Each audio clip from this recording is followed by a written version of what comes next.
Here we got a 1930 Model A Ford, which is got a nice color combination. Actually, most cars back then were just plain black.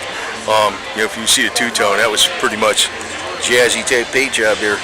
And notice your emblem up there. You got the flying bird. There's your original engine.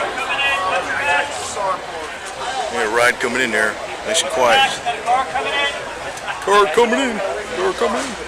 Anyway, so these are reliable cars, man. You could drive these today.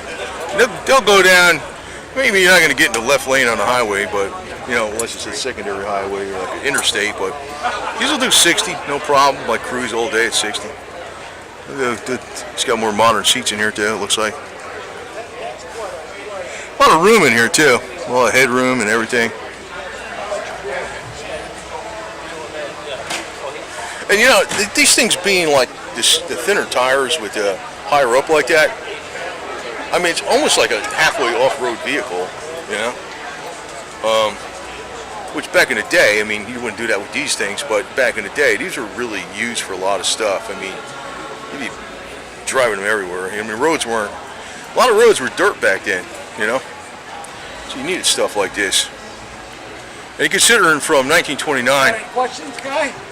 Yeah. So. I mean, what's your horsepower in there? Like 40 About or 24 horsepower. 24? I got a riding lawnmower home's got more horsepower. Yeah, I hear you.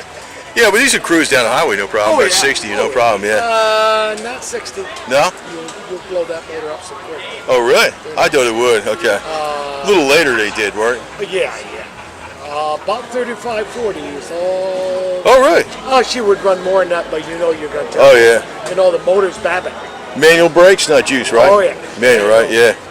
That's all you need for going 35, 40. I thought they'd do 60. I guess it's back in the 30s they were doing that then. But Yeah. up in the 30s, yeah. Well, this is the 30. But I mean, like like 5 years later. Ford come out with a V8. Yeah. You know, and they would do 60. Oh, yeah, they would do way more than 60, man. Flathead. Yeah.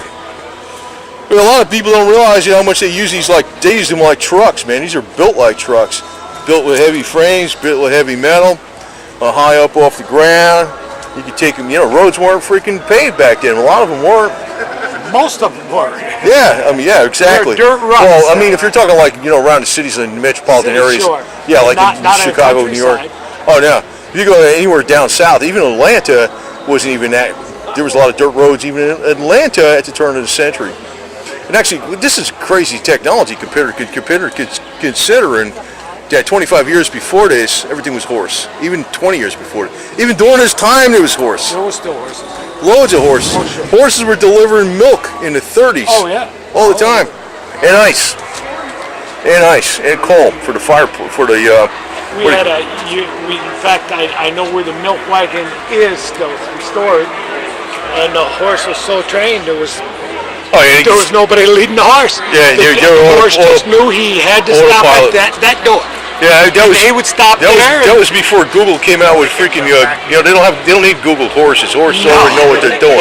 They don't hurt nobody. Every single day, you know. And they fertilize the ground.